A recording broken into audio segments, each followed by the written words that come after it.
Sometimes it feels like Facebook, now Meta, gets a bad rap. Of course, sometimes it feels like Facebook, now Meta, gets exactly what it deserves. So where should we, as creators and small business owners, fall on how to use Facebook, now Meta? Today's guest will help. Jono Petrohilos is a personal trainer and online educator who has made $1 million in his online course business. He also runs huge Facebook groups, including one specifically for online course creators. Jono is super passionate about Facebook groups, so much that he made me excited about them. He offers a ton of tips for how to start and grow a Facebook group and how one can build your business. And in Build Something More, we'll talk about that Facebook outage and how it affected him. Oh, and also how he had a backup plan. Today's episode is brought to you by Nexus, TextExpander, an accessibility checker by Equalize Digital. Now, we'll get into the episode in a minute, but first I do want to tell you about a new resource I have for automation, idea generation, and templates. Let's just call it automation templates. You'll be able to download this completely for free over at howibuilt.it/244. So as we enter the end of the year and start planning what we want to do for 2022, perhaps you want to be more efficient. Perhaps you want to automate more. Perhaps you want to delegate to robots. And if you wonder, and you're wondering, how can I run a full-time business while being there for my family, which will very soon be a family of 5? Or how can I put out the content that I put out at the rate I do it? Well, these automation templates will help you. It's a PDF with automation ideas, with automation tools, and it includes some entries from my automation library from Zapier, Shortcuts, and IFTTT.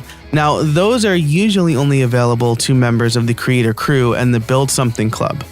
But if you get this free resource over at howibuilt.it/244, you can get them as well. So if you want to save time, spend time in the right places, and automate more, head over to howibuilt.it/244 to get the free automations templates. All right, now let's get on with this conversation with Jono Petrohilos. Hello and welcome to another episode of How I Built It. My name is Joe Casabona. This is a show that offers actionable tech tips to small business owners and creators. It's episode 244. Our sponsors for this episode are TextExpander and Nexus. You'll hear about them later on in the show. But first, I want to bring on my guest. His name is Jono Petrohilos. He is the founder and director of the course creator community. And today I'm really excited to talk to him because we're going to talk about how he grew his Facebook group to over 2,500 members in less than 5 months. And having a good community on any platform is super important for both small business owners and communities. So let's bring Jono in. Jono, how are you today? I am awesome, Joe. I'm over here in Sydney, Australia, 7 a.m. on a Thursday morning. So no better way to start the morning than with Joe Casabona. Fantastic. Well, as we record this, it's almost 5 p.m. here in the United States on Wednesday. So don't tell me what happens for the rest of Wednesday. No spoilers. Yeah. You don't want to know who won the lotto or who won the ball game last night? Or? Yeah, I want to find out on my own. It's actually, as we record this, it's my birthday. So after this, happy birthday. 21? Thank you. 21. Yes. Yeah, absolutely. Yeah. Same as me. Yeah. Yeah. Just you hit 21 and you're there forever, right? That's what the store's all about. My wife has big plans and I have no idea what they are. She's going to be a big old surprise. We have a babysitter coming and we're going to go places. But that's not what we're here to talk about today. We're here to talk about growing your Facebook group. Now, first of all, how did I do with the name pronunciation? I'm always worried about that. It was good. You know, it's I got an interesting one because Jono is a very Australian name. So it's easy over here in Australia. But in America, you know, it's like, is it Jono or is it Jano or I was on a podcast the other day and a guy was calling me Jono. I think he thought I was Mexican or Spanish or something. Jono. He's calling me Jono. And then Petrohilos. My family's from Greece. It's like how many letters can you fit in the alphabet in your surname? That's what they try and do in Greece. But you nailed both of them, so I'm impressed. Thank you very much. I pride myself on that. I try because, I've had people come on the show and they're like, however you pronounce it is fine. And I'm like, but I want to pronounce it the right way, because I want people to pronounce it the right way if they ever reach out to you and talk to you. So I'm impressed. 10 points from me, Joe. Excellent. And then the last thing I'll say is I didn't say, hey, everybody at the beginning of this episode like I usually do. So we know I'm off my game in my old age. But Jono, let's talk. We connected because you found me somehow, right? And you asked me to be on your podcast, right? Yes, I listened to your podcast and I was like, okay, this guy is cool, or at least sounds cool from his podcast. So I'd like to have him on my podcast. So that's how I found you. And then I actually got some mentoring from you as well. I was like, okay, this guy knows a thing or two about podcasting. Give me some tips. And awesome. I should add, for all those listening, I reached out to Joe. He gave me some tips and I was able to land my first podcast sponsor within a couple weeks after that. So make sure you record that, Joe. There's your testimonial. Look at that. I have a soundboard, right? I have claps ready. It's the first time I ever used it. Dude, congratulations. That's amazing. And this is excellent proof that, first of all, going on podcasts can land you business. And also finding, this sounds like I'm going to toot my own horn here, finding the right coach can also yield results as long as you do the work, right? Because that's really what it is. We talked for a while and then you went and did the things that I recommended. And then you landed your first sponsor, which is amazing because most podcasters can't say that. Yes. No, thank you. Awesome. Well, and thanks for listening to the show. I'm really happy to have you on. I will link to your podcast in the show notes. They'll be over at howibuilt.it/244. It was a really good conversation. I listened to it. I always listen to the episodes once they're out. I don't know if that's like weird. I know like some actors like refuse to watch the movies they're in, but I like to listen to see like kind of what I talked about and how I sound. And I more like a quarterback, I guess, who watches the tape the next morning, right? Nice. Closest I'll ever be to a quarterback. So you run a Facebook group called the Course Creator Community, and your business is a bit based around this, right? So why don't you tell us a little bit about who you are and what you do? Yes, for sure. So let me think of the best way to explain this. Okay, so I'll start sort of broader. I actually run two businesses. So my main business is actually fitness education online. And that's a business where I sell online courses to fitness trainers to help them grow their fitness business. That's my main sort of business there. All online courses, really successful, about $1 million a year business. And that's got one of, so I'm really impressed with that. And that's, as part of that business, I've actually got one of the, I think it's actually the largest Facebook group in the world for fitness professionals. Not ever, but just if you're a qualified personal trainer, there's about 15,000 of us in there. And that was going really well. But, sort of 3 years in, I was like, you know what? I feel like I've got a different skill set now. I feel like here I am teaching fitness trainers how to grow their business to about 6 figures a year, their face-to-face fitness business. But here I am on the other side making $1 million selling online courses. So there's a bit of conflict in there. I'm like, hold on, I'm telling people to do this, but I'm doing this. I still run fitness education online, still going really, really well. But I'm like, let me also use this other skill set for those people that are like, hey, Jono, I don't want to be a fitness trainer, but man, tell me how the hell you're selling $1 million worth of courses online. How do you do that? So that's when I started the Course Creator Community. I was like, okay, I don't know exactly what I'm going to do in this space, but I know that I want to build a community of course creators and I want to have a program, or I want to sell courses to these people here. I want to help these people grow their online course business. And that's where that Facebook group started. I was like, I have no idea what I'm going to do, what the program's going to look like. But I know that if I'm going to help these people or generate a business, I need an audience. And since I already knew the basics with Facebook groups from my fitness education online business, my first stop was, all right, first thing I'm going to do is create a Facebook group for course creators. That's wild. So, I mean, first of all, kudos on your fitness education business. That's incredible.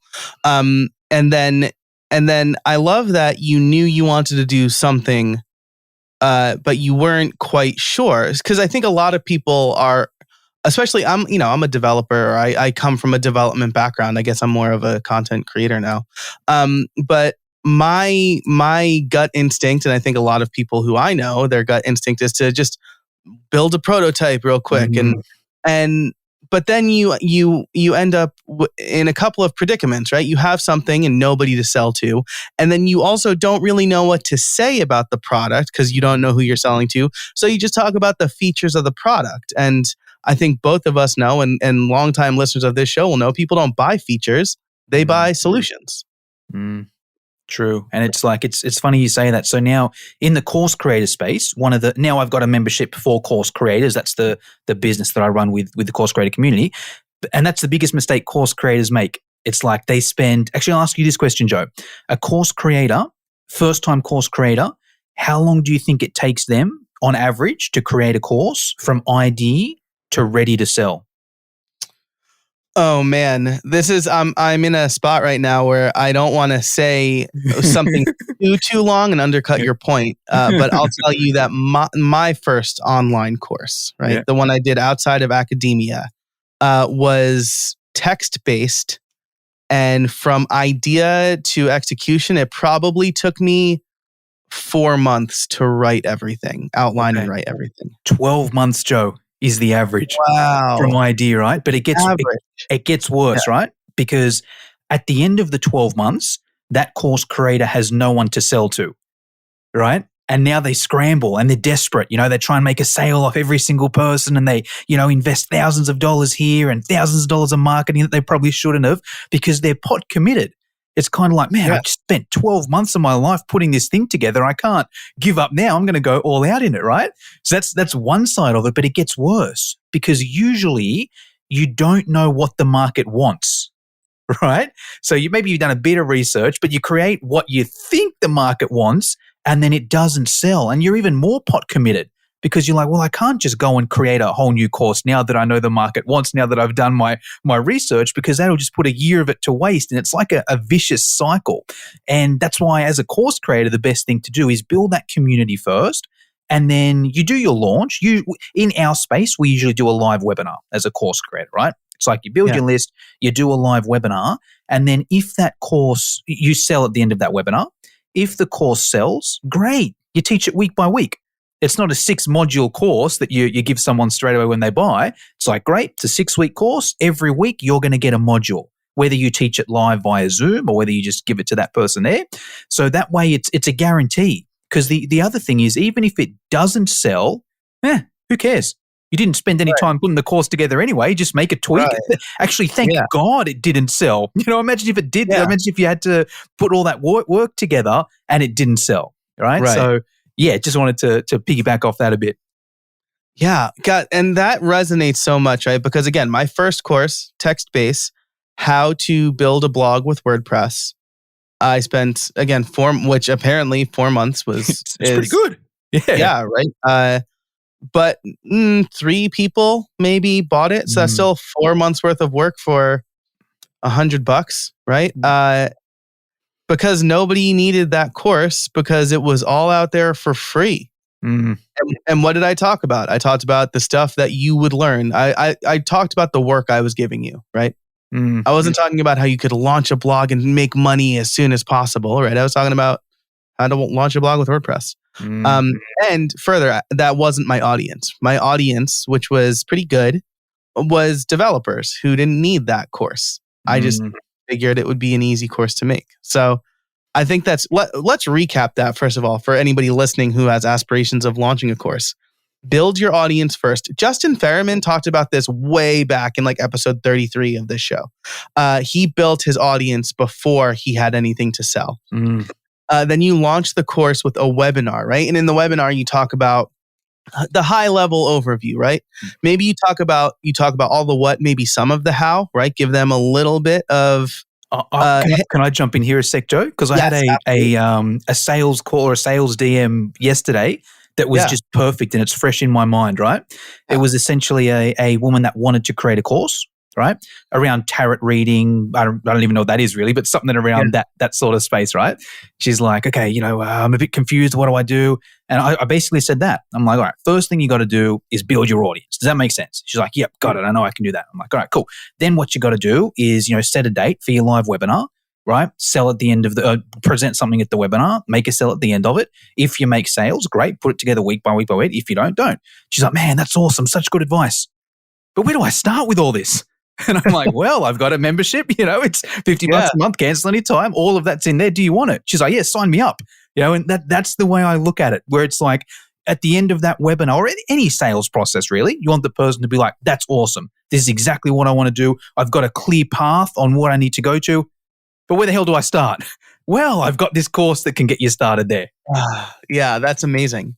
That's amazing. Yeah, because you're giving them a little bit for free, and you're showing them how much. You're showing them it's not like a skeevy sales tactic. You're showing them the value you can deliver, right? Yeah, exactly.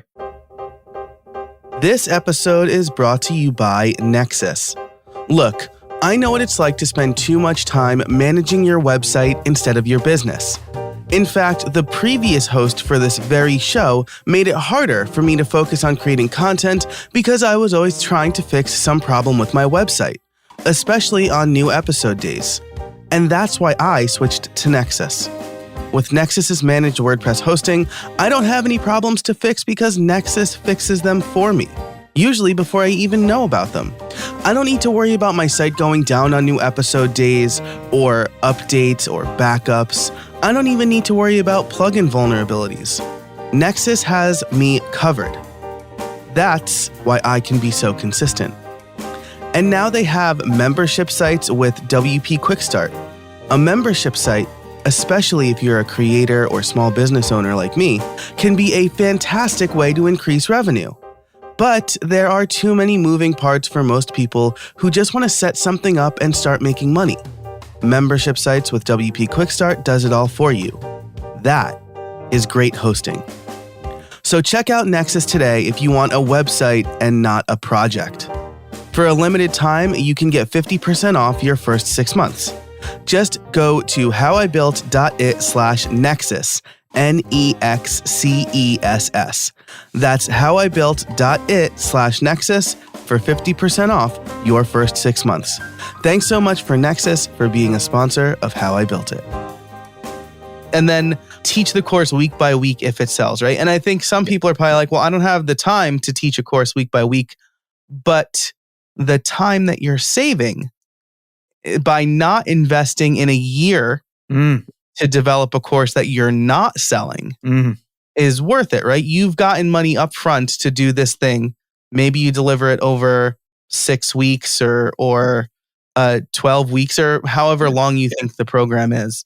And it doesn't have to be in real time either, right? You don't have to have live office hours. No. Just exactly. You got either option depending on what you prefer. I like the live just because I like to talk and interact with people, and I find I can get a bit of good live feedback as well. Where it's like, all right, I'll press stop, and then I'll ask, how'd you guys find that? And if there's any questions or I missed anything, I'll quickly go back and edit it. And then when I upload the replay for everyone else, it's a better version of that there. So I personally like the live side of things, but some people aren't live people. Right. And also there's certain things, maybe if you're a guitar teacher and you got to show an angle from up there and there, it might be a little bit trickier. Right. So it doesn't have to be a live Zoom thing. I personally prefer it. And even if people can't make it live, you just upload it to your platform anyway. There's the replay. But even if you do there's no live, it's just a recording. That's totally cool. And I think it's a good balance because it's kind of like all you need is one module a week. That's it. Don't worry about all 6. You've got the outline obviously in your head. You're an expert at what you do, but it's like all you need is you've got a whole week just to create one module, right? It gives you the accountability. You need to get a bit of a hurry on, but it's not like you got to create a whole course in a week, right? It's one module. Any teachers do that every day. What am I going to teach tomorrow? All you got to do is one for that week. I feel totally seen right now. I've thought about things I would teach that day because I didn't feel like teaching the prepared lecture. Or I'm just like, I'm not feeling this today. Pick something else. Exactly. Which you can do if you're an expert, right, in your field. Some courses do take, so I'll say this, right? Because I was just listening to another podcast and it was about an author, and they were saying you might not be an expert on the topic when you start, but you will be when you finish because you are going to do a ton of research when writing a book.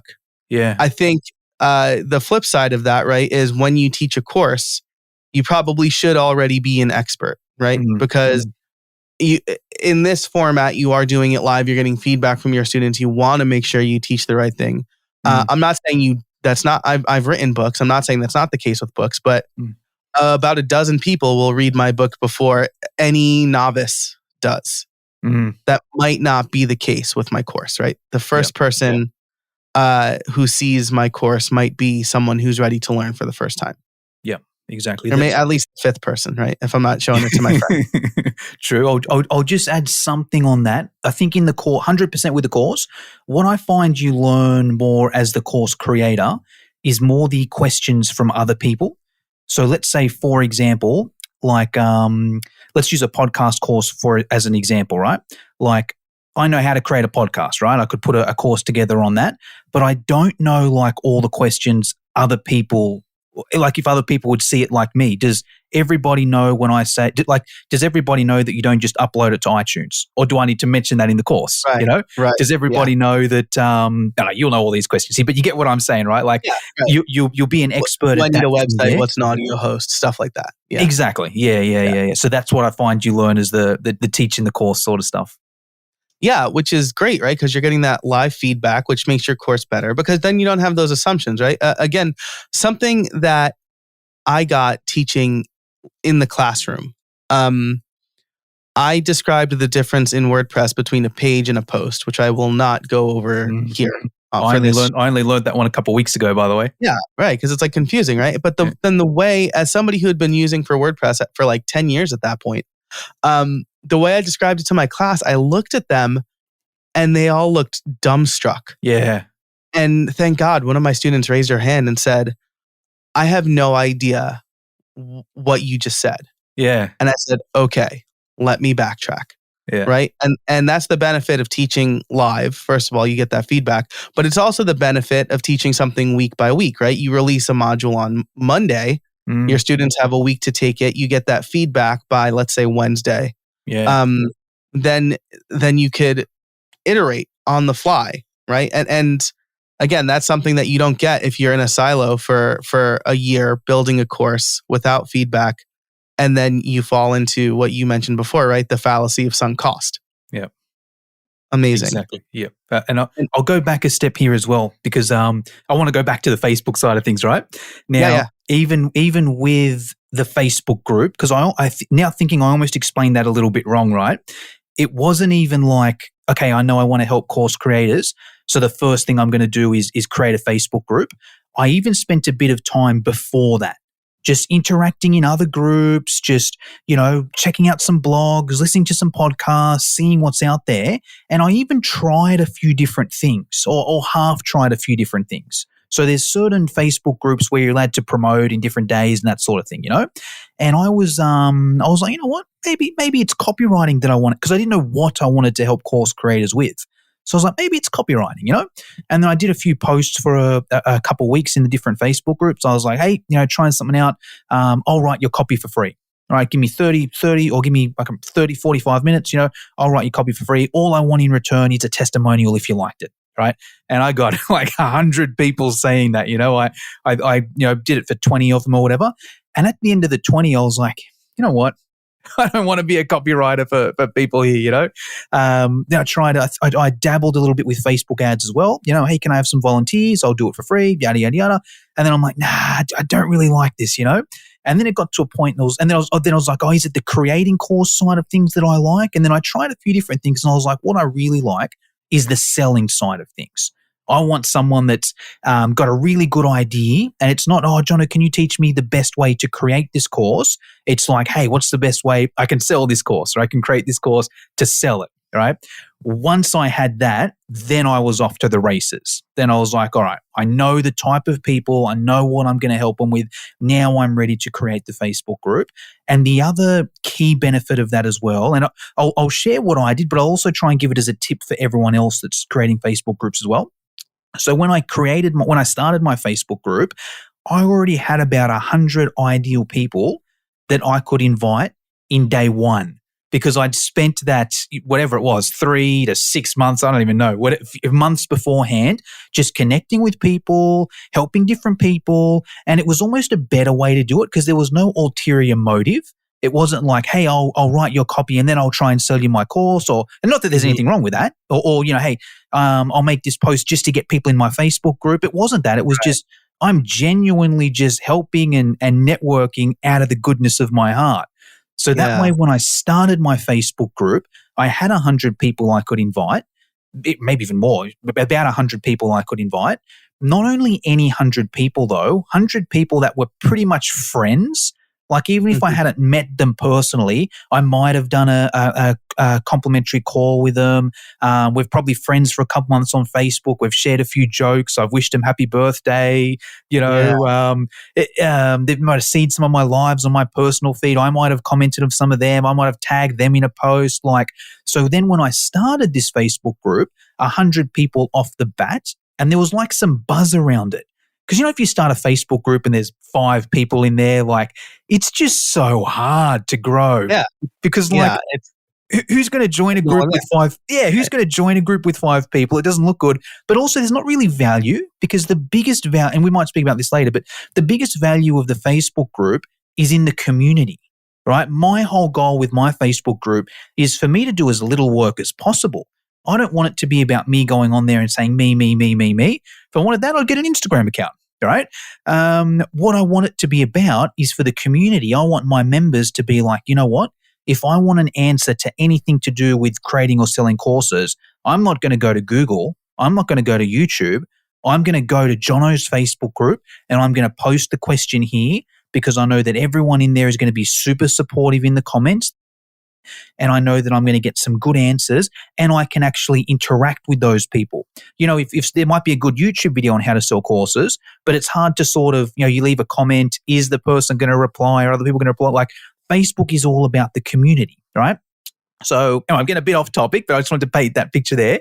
But the advantage of that is when I started the group, 100 people in there that already sort of knew me and liked me and trust me. So when I would go in there and I would do a live or I would make a post, everyone would support me because they were sort of friends, So they'd comment, which would then help the engagement of the group, because even the people that sort of didn't know me that well were sort of oh, there's all these people liking and commenting here. This guy, they don't know that I already knew the people that were in the group, They're going to be oh, this guy must be a somebody, this guy must know what he's talking about. I might actually like it or comment it or whatever. And then that sort of warms the algorithm up as well. Because Facebook's gone, oh, hold on, every day there's another 20, 30 people joining this group, and there's all these people commenting, and I set some little things as well up, right? So whenever anyone joined the group, I was like, oh, Joe, welcome to the group. Make sure to make a post and introduce yourself. So that way, not only were there 20 people joining the group a day, there were 20 people joining the group a day and making a post and introducing themselves. And then there's many different things going on there as well, because it's kind of like, if you join a group, that's great, but you're probably not going to see the posts in there, right? But if you join a group and you make a post in there, Facebook's probably, oh, Joe's actually an engaged member of this group. He actually wants to see posts in that. Let's show him posts. And then it's just like a cycle that goes on and on and on. So that was sort of, that if we go back, that's something that I think or for anyone listening, if you're looking to start a Facebook group, don't just be like, right, I'm going to start it today. Be like, right, I'm going to start it in about a month or 2 months or 3 months. Let me get busy in these next couple months and just interact with people out of the goodness of my heart, whether it's Facebook. A podcast is another good one as well. It may even just be like, you know what? I'm just going to start up a podcast. I'm going to start a podcast, interview some heavy hitters. Maybe they share the podcast. I'll do that for a few months. So now 3 months' time, when I'm ready to start my Facebook group, I've already got a podcast. It might be LinkedIn, it might be Insta, whatever it is, right? But either way, it might be face-to-face. You know, you might go to different networking events and just meet different people, go armed with your phone, add them on Facebook or LinkedIn or whatever it is. And then when you start your group, you got a whole heap of people ready to go. That's probably the best out of everything. That's probably the best tip I can give, even though that's 100 people out of the 2,500 or 5,000 that we got in there now. That's the most important because it sets the tone for the rest of it. And also every new person that comes in sees an engaged group. That's the sign of a good group. If you go in a group and it's just the admin posting all the time, you know, it's like, this is just the admin trying to sell me stuff. Mm-hmm. But if you go in there and there's a heap of people, this is actually a community. Right. And that's a whole nother, you can tell I'm passionate about Facebook groups, right? But it's a whole nother thing there. Like community we've always had community, right? You're Italian, Joe, you understand community, right? So, absolutely. you know, like we've always had it and it's getting less and less in the world because the world is online, right? So we're looking for communities online. And another way we can look at the value of community, this is when I really realized how valuable a community is. In prison, Joe, if you go to prison, what's like the biggest punishment you can give someone in prison? Solitary confinement. Yeah. I used to think, man, if I was in jail, get me in solitary, get me away from the killers and the rapists. And I'm going to solitary. Yeah. You know, but that sort of shows, you know, even you'd prefer to be around, most people would prefer to be around killers and rapists than be on their own in solitary. That shows the power of community there, which goes back to the Facebook groups. This episode is brought to you by TextExpander. In our fast-paced world, things change constantly, and errors in messaging often have significant consequences. With TextExpander, you can save time by converting any text you type into a keyboard shortcut called a snippet. Say goodbye to repetitive text entries, spelling, and message errors, and trying to remember the right thing to say. When you use TextExpander, you can say the right thing in just a few keystrokes. TextExpander lets you make new approved messaging available to every team member instantly with just a few keystrokes, ensuring your team remains consistent, current, and accurate. TextExpander can also be used in any platform, any app, and anywhere you type. So take back your time and increase your productivity. But that's not all it does. With its advanced snippets, you can create fill-ins, pop-up fields, and more. You can even use JavaScript or AppleScript. I can type out full instructions for my podcast editor, hi Joel, in just a few keystrokes. Another one of my favorite and most used snippets is PPT. This will take whatever text I have on my clipboard and convert it into plain text. No more fighting formatting if I'm copying from Word or any place else. Last month, I saved over 2 hours in typing alone. That doesn't even take into the account the time I saved by not having to search for the right link, text, address, or number. You have no idea how many times I want to type out a link to a blog post or an affiliate link and I can't remember it and then I have to go searching for it. That generally takes minutes, but since I have a TextExpander snippet, it takes seconds. TextExpander is available on macOS, Windows, Chrome, iPhone, and iPad. I've been using it a lot more on my iPhone lately because I've been working from my iPhone more because there are days when I'm just not in front of my computer right now. If you've been curious about trying TextExpander or simple automation in general, now's the time. Listeners can get 20% off their first year. Just visit textexpander.com/podcast and let them know that I sent you. Thanks so much to TextExpander for sponsoring the show, and now let's get back to it. I think the big takeaway here is you gotta put the time in, right? Yeah.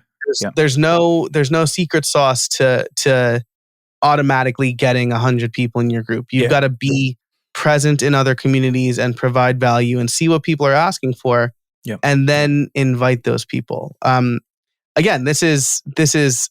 I never wanted to invite people to my Facebook groups because I'm like, if they want to come, they'll come, right? But also, right, in my experience, my friends are just inviting me to whatever Facebook group they're a part of or starting. And like, I'm sorry, but I don't care about Cheryl's candy shop in Illinois, right? I'm not in Illinois.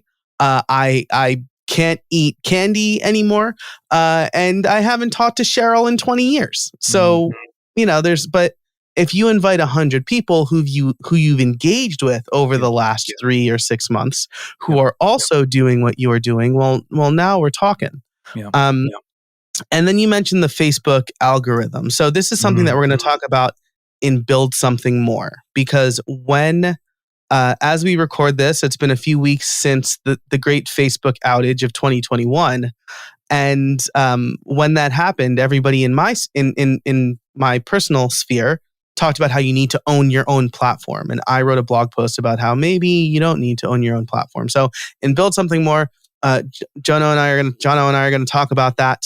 And so if you want to become a member and hear those ad-free extended episodes a day early, you probably won't hear this one a day early since you're hearing the pitch. But if you want to hear those ad-free extended episodes a day early, head over to, again, howibuilt.it/244. There will be a sign-up button at the bottom of the show notes.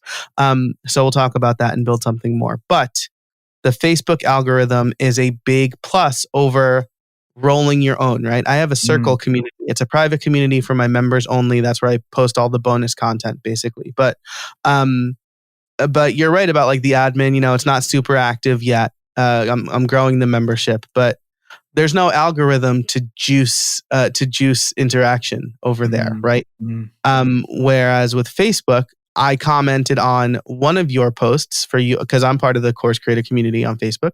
I commented on one, and the next time I logged into Facebook, I saw a few other questions, and I can choose to interact with them or not. But I'm seeing more, and when there are questions that come up that I think I'd be a good fit to answer, ones that I can provide value to, I do try to comment on those. So I think that's a really important part for anybody who's saying, well, I hate Facebook, I'm not going to use Facebook. It's a good one. So I do because I even do get a lot of those people in my Facebook group. They're like, hey, I want to create a course, but I hate Facebook. I don't want to be on Facebook. And look, there's plus and minuses each way. I get it. If you're like, I don't want to use Facebook, I want a private side of things, that's fine. I just go on a different side of things. And it's what resonates with you, because me personally, like, there's no way I'm downloading Circle or anything like that. Just me personally, So I'm sort of like, well, I would never do that. I'm already on Facebook, so I'll just use Facebook here. That's why I go down that avenue there. But I get the flip side. If someone's like, oh, I don't like Facebook, I want to get off Facebook. So, it depends which way you go. I've just chosen to go down that Facebook group route because it's kind of everything for me. Like, that group serves as my lead generation machine. Now I get probably 50, 100 people a week join that without me really doing anything. So I've got new leads coming in there. It also serves as my sales machine. So I make, even if it's not a direct sales post saying, hey, buy this course or join this webinar, just by me doing little things in there, it's essentially selling. By me giving little tips, there's always some act. Hey, I created this free thing. Who wants it? Who wants it? Great, you get the free thing. There might be a sell at the end of it or whatever. So it's how I get my leads. It's how I sell. That's also how I support as well. If anyone does any of my courses, if you've got any questions, you post them in the Facebook group, which then helps with the algorithm again because there's more people posting, yada, yada, yada. But it's just so much easier for me. My life is just right. Let me jump on this Facebook group. Let me check it for the half an hour or an hour, make sure everything's covered. Okay, great, job done. There's my sales, my marketing, and my nurturing all done in the one. That's why I like it. Gotcha. So I think you raised a good point there, though. Is you said, Facebook works for me because I'm already on Facebook. And I think that's a really big takeaway. That was kind of, I'll link to my post in the show notes. But you've got to be where your audience is, right? It's great if you want to live in a cabin on a lake away from everybody else. But if you set up a convenience store away from everybody else in a cabin on a lake, no one's going to drive the 50 miles to go to your convenience store, right? They're going to go to the ShopRite or the Walmart or the whatever local grocery stores you guys have, because that's where they go. That's where they shop. And the same thing goes for your community. You can ask your people, your members, your fans to download Circle, or I'm using one for I'm using Geneva for one, but most people probably won't. But if they're on Facebook,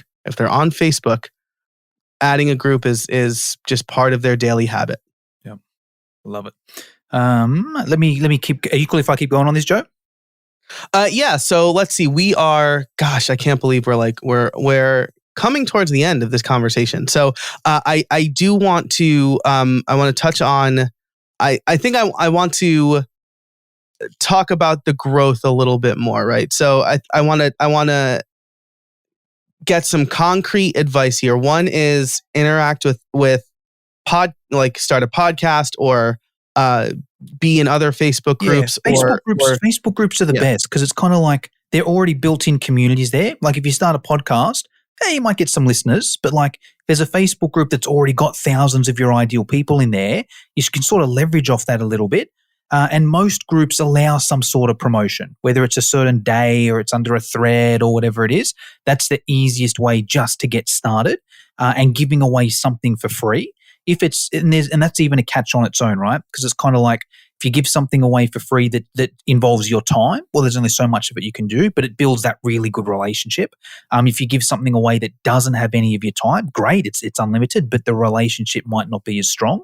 But either way, I find Facebook, and especially if you're growing a Facebook group, because if you start a podcast, maybe they're not Facebook people. You know, you start a YouTube channel, maybe they're not Facebook people. If they're in another Facebook group, ideally they're going to be the same sort of people.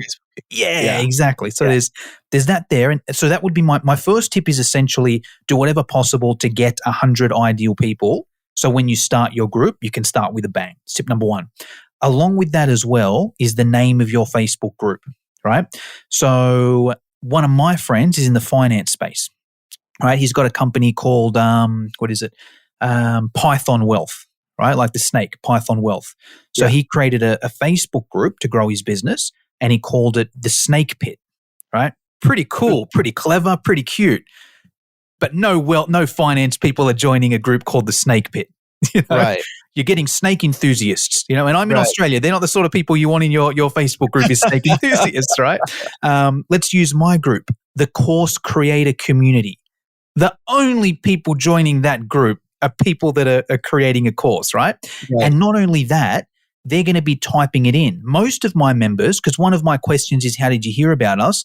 I just typed course creator in the Facebook bar, right? That's how most of my members come from, just naming it correctly, right? Or even if it pops up in your feed, and it's called the Snake Pit, let's see, I'm scrolling through, pops up in your feed, you know, if you join another group, there's another one out there, I think it's called the Online Course Creators Community.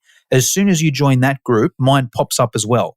I know because it's like when someone joins your group, it shows you what other groups they're in. And it's always just like that. I see the mutual groups. It's always that same. So I know there's something in the algorithm.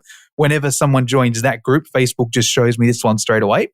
So there's the name and there's two specific formulas. I might just share the one formula because it's the easiest one. And that's essentially just call out your niche with a word like community at the end. So say my niche is course creators. So it's the course creator community. If you don't want to use community, the course creator tribe, the course creator movement, course creators united, all right? Substitute anything, podcasters, right? The podcaster community, you know, the podcaster movement, podcasters united, you know, maybe it's a specific area, you know, Australian podcasters united, you know, the Australian podcaster community. If you can do that, you're not going to go wrong. Just your niche and then some sort of community word there. Now you sort of got both angles working, right? This episode is brought to you by Accessibility Checker by Equalize Digital. One of the best things I did for this podcast was set up transcripts. Sure, there's some SEO juice for that reason, but it's mostly for accessibility. I wanted those who could not listen to the show to still get the content. But that's just one aspect of running anything online, from a podcast to a digital business. That's why you need Accessibility Checker.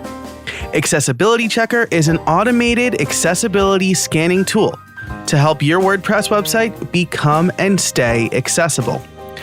The plugin helps designers, developers, and content creators make and keep their websites WCAG and ADA compliant, something that has been of increasing importance lately. But it also does this better than everything else out there, because the data stays on your server, so it's privacy focused. It's real accessibility and not an overlay that fakes accessibility and also puts a target on your back. It gives you reports on the post-edit screen so content creators can identify and fix problems before hitting publish. And best of all, it lets you scan your entire site once and fast-track remediation efforts for an affordable price. Thanks to Accessibility Checker, I learned that I was using headings the wrong way, and I've been able to fix that problem and update posts as needed. And right now, you can get 50% off. If you run any website for you or your project or your clients, you need to make sure it's accessible. And with Accessibility Checker being 50% off, it's something you can't afford to pass up. Just head to equalizedigital.com/howibuiltit to claim that sweet discount. That's equalizedigital.com/howibuiltit to get 50% off. Make sure your website is a website for everyone today. Thanks to Accessibility Checker and Equalize Digital for supporting the show. So let me ask you something here, right? I'm going to get some free advice on the show. Yeah, for sure. I have kind of two different things kicking around in my brain, right? Yep. My brand for podcasting is Podcast Liftoff, right? So would Podcast Liftoff community work just because by virtue of the word podcast being in there? Because I suspect a lot of people aren't. Maybe Podcast Launch Community would be better. Or you know, I'm maybe by the time this episode comes out, the trailer will be out, but I'm working on a new show called Make Money Podcasting, right? So Make Money Podcasting Community Tribe, is that, I guess I should see what people are searching for, right? And take advantage of that. Yep. You can do that there. I would even just go more general, right? I would personally, especially with those two, and you're targeting anyone all over the world, right? Not just, cool. So I would just call it something like, Podcasters United, or, the Podcasters Community or something like that. Because a name like that sounds like a big group. And the other thing is you ideally want to feel left out. If you're a member of that and you're not in there, you want to feel left out. It's kind of like if I'm a course creator and I'm not in the course creator community, I feel left out. I know because I'm also a personal trainer and there's a Facebook group called Australian Personal Trainers United. Man, if I'm not in that group, I don't feel part of the community. You're not an Australian personal trainer, right? Yeah, exactly. Yeah. That's kind of what you want. So I would just do it like that. And even say my group, the course creator community, I don't really say, hey, I help you sell more of you. I'll get anyone in there because at some stage I'm probably going to be helping them anyway. So even with but with both of those, you're sort of covering both angles, right? Gotcha. It's kind of like you can get someone can join as a newbie because I've done that. When I launched my podcast, I was like, let me join some of these different Facebook groups. I just typed them in, joined the ones that I like the most. So I would just call it that if I was you. And if you want, you can add the thing at the end. So say, for example, the podcast host community by Podcast Liftoff, Gotcha. Or by Joe Casabona, so it's like you can still get a bit of branding in there as well. And I think host is the key there with your one. The podcast hosts community by Joe Casabona or by Podcast Liftoff. Gotcha. That makes a lot of sense, right? Because if I called it something like Make Money Podcasting, right? People are like, well, my podcast is just a hobby right now, right? But if they're a podcast host, maybe they are not ready to make money yet, but they want to be. Or maybe in the group, they can be convinced that they can be, right? That's how you get me. I join a group, but podcasters, you can get sponsorship via podcasting. I didn't know that. Let me follow this guy. Let me buy his course, whatever it is. So it's just like, let's get the whole community in there and then let's just get our little piece in there of the pie in there. And the other good thing about that is it opens you up to collaborations. So I've got certain people in my group, even yourself. If anyone asks a podcast question, I tag Joe because it's kind of like, I don't want to say, hey, if you want to, let's say you want to sell your online course using a podcast. I don't want to say, nah, go away. You're not for me. Still come in this group. You'll contribute something. And if you want to use the podcast, okay, I'll tag Joe. I've got a Facebook ad expert in there. If anyone asks a Facebook ad expert, go and speak to Natalie. Go and speak to, and it builds that community. And then that comes back. I'm sure you'll hit me back, right, Joe? If someone's like, I want to create a, go and see Jono, So Absolutely. it builds it. That's why I just want the whole niche. I want to dominate the niche. Yeah. I want every single. I'm the go-to person in that niche there, and then almost like the leader of the mafia, right? It's like, Yeah. you want podcasting? I'll go and see Joe. I got a guy. I got a podcast. Yeah. Exactly. That's I'll what I take want. care of you. Exactly. I'm going to ask you for a favor later. So. Yeah. I am reinforcing every Italian stereotype. But the Many Saints of Newark came out recently as we record this. So yeah. I don't think it's out in Australia yet. No, I haven't seen it. Check it. My grandfather, who came off the boat from Italy in 1949, hated The Sopranos. He passed away in 2010. In 2009.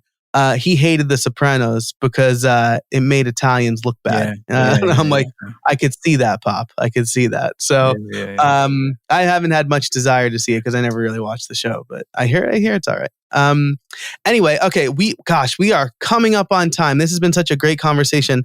I know that we talked about do whatever you can to get that 100 people. I think that's an excellent starting point. The name is super important. That one was, I hope it's helpful for everybody. Definitely helpful for me.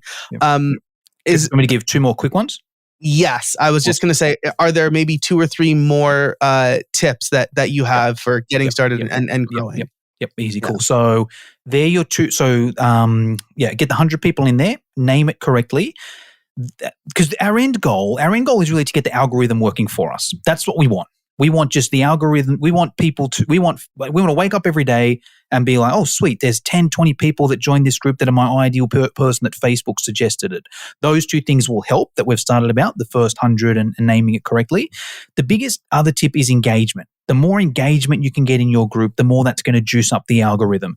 Now, that's one thing that doesn't just happen. Right? Your Facebook group, it's not like you start up a Facebook group and then people just magically start engaging in there. It doesn't happen. It's got to be systems in place. I use about 10 specific ones. I'll just drop 2 or 3 really quick ones now that anyone can use that can do that. The easiest one is the new member one. Someone joins your group, send them a message, hey, Joe, awesome to have you in the group. What do you do? Oh, you're a podcasting guy. Hey, feel free to make a post and introduce yourself. You may even get a customer or 2 from it, right? If you just do that, so every member is now not just a new member, it's a new member and a Facebook post, and it juices up the algorithm. They're going to be more likely to see and engage. Also, some people that maybe you don't send them a message because they don't accept your friend request or they're on private or whatever, they may just do it organically. They join the group. Oh, the last 2-3 posts I've seen have been 2 or 3 people introducing themselves. Maybe that's what I'm going to do, right? From a course creator side of things, I always have action tasks in my courses that always revolved around doing something in the Facebook group. So let's just say, for example, one of the biggest things you can do, one of the most important things you can do as a course creator is create a free mini course or a lead magnet, right? So that's one thing I cover in my membership. I'm like, hey, you need to have a lead magnet. Here are some ideas that are some general ideas, but you know what the best thing to do is? Go and make a post in the Course Creator Community Facebook group. Ask everyone else what their lead magnet is, and you're going to get not 3 ideas that I've given you, but 15, 20, 30, 40 different ideas there, right? And then that person will go and post in the Facebook group, hey guys, curious, what's your lead magnet? Right? Helps the algorithm on that person. They've now made a post. They're going to be more likely in there. Everyone in that Facebook group wants to share their lead magnets. So that's going to get a heap of traction in there. Yeah. And it's just a cycle once again where it's good for the person. And it's not, even though it's a little bit fake getting the person to post, it's not because they're getting value.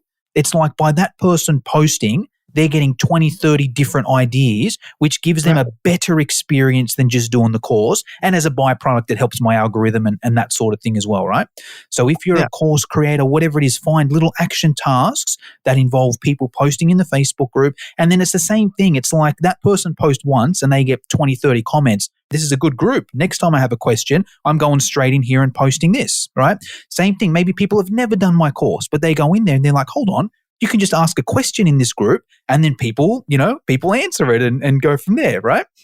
So that's there. One more just quick engagement tip I'll give as well is the redirect. So I don't know about you, Joe, but I sort of get people ask me questions on Facebook and email and text message and Instagram and can get a bit overwhelming for me. So I use the redirect. Whenever anyone asks me any question, whether it's a client, a prospect, a lead, whatever it is, I'm like, Joe, man, that's the awesome question. I got the perfect answer. Hey, can you do me a favor? Can you just post that in the Facebook group? That way everyone else can see the answer as well, right? So a few things going on there too. It's getting more engagement in the Facebook group. It's better for my time. I'm almost training my followers to be like, oh, if I ever got a question for Jono, I'm just going to go and post it in the Facebook group. Helps with the algorithm. People are going to comment. They're going to be more likely to see it. People are going in there and they're like, oh, it's people are just posting questions I can post in as well. Right. I've got about 10 of those little different strategies that I use. But the message that I want to get across here as well, before you start that Facebook group too, also have you might not have 10 like me. I'm obsessed with Facebook groups, right? But just be like, all right, can I have, 2 or 3 different strategies that I know is going to encourage people to post that actually work?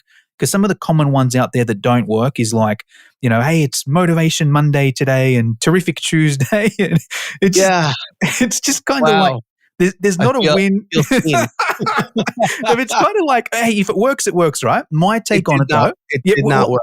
I'll tell you why, Joe. I'll tell you why it didn't work, right? Or why it usually doesn't work. Because it's almost a little bit selfish from the Facebook group admin. If we do that, we're sort of like, we're basically saying, hey, we want people to engage, so we have an engaged group. So this is Motivation Monday, Whereas the strategies I like to use are more a bit like a win. Like that action task, you're getting a win by posting there, right? You ask me a question, I ask you to post in the Facebook group, you're getting a win because I'm going to give you the answer there. I ask you to introduce yourself in the group because maybe you'll get a few customers from it. There's always a win in there, So it's kind of like, how can we make it a win? The overarching strategy is how can we make people want to post as opposed to sort of forcing, Yeah, again, you're giving people a solution, which is an answer to their question, and not a feature, which is people commenting, which is what looks like an active community, right? That's the feature. I love that. That's great. The redirect is a good one too, because then you could always back reference posts or and things like that too. So I think that's a really good one. Can I give one more tip, Joe? Yeah. Awesome. Last tip, because with all of that, there's sort of one thing missing as well. Everything I've covered so far almost assumes that you've got a stream of people coming in, right? It's kind of like, well, you need the first 100 people in there. You need to have the name named, or you need to get this engagement thing. And if you do all those things, you'll get some people in there. The biggest key I can give as well is also just have like one slave account. Right. So one other social media platform, and it can be Facebook as well, actually. If you're using Facebook, it's the Facebook group strategy, right? Which is, joining the other groups that allow promos and then, have your little schedule up there. Monday I post in this group, Tuesday in this one, whatever it is. But the whole goal is like, because the way the Facebook algorithm works, or the way I don't know, but the way I think and the way I've experienced it is, let's just say if you can have a manual way to get 10 people in there, Facebook will show you another 10 as well organically. Right. But if you have 0 people coming in, they're going to show you 0. So it's like, what can we do? And any single platform can work. I know the tricks for all of them, but even if we just rattle off a few, if you're like, right, I want to use Facebook, the strategy you're going to use is join 5 different Facebook groups that have promos on different days, and then you put your lead magnet in there, leads to the group, right? If your strategy is a podcast, okay, start up a podcast, right? Put your link in the show notes. Also get on other guests' podcasts, and then give your shout out to your group on their podcast. Then maybe there's a collaboration as well. Maybe it's like after this, we're like, hey, Joe, can you send an email to your people and give them this? And then I'll send an email and give them this, right? If it's LinkedIn, okay, great. Go and type in the people's job title that you want, connect with them, get them to the Facebook group, right? Whatever it is, right? I guess the key there as well is just one. Don't be like, all right, cool, I'm going to grow my Facebook group, so I'm going to have a podcast and a YouTube channel and an Instagram and a Pinterest and a blog. They're all going to be crap, right? Just pick one. Be like, I'm going to put all my eggs in the Facebook group. I'm going to get these 100 people. I'm going to give it a good name. I'm going to get all these interaction things going on. But I also need one concrete thing that I'm going to use to consistently get new people in. And whichever one that is, just go all in on that. Awesome. And I'd love to give specific on that, but we'd be here all day if it was like, well, here's what you do on podcast and here's what you do on LinkedIn. So the best I can give there is just pick one, master that one, do a course in that one. That's it. Yeah. Oh man, I love that. I think that will be our trade secret, right? I didn't get to ask you, do you have any trade secrets for us? But I think that was a really good one. Awesome. Jono, this was amazing, and we're going to continue the conversation and build something more. So again, if you're not a member of that, you can hear all about what Jono thought of the Facebook outage and my thoughts too. But I'm pretty open with those anyway. Again, you can sign up over at howibuilt.it/244. Jono, if people want to learn more about you, where can they find you? There's one place to go. Well, yeah, it's funny. I'll be all over social, but the only one I actually check myself is the Course Creator Community Facebook group. Awesome. Thanks so much for your time, Jono. I really appreciate you coming on the show and sharing so much of your knowledge about Facebook groups. No, thank you. Thanks to everybody listening. Thanks to our sponsors, TextExpander and Nexus. And until next time, get out there and build something.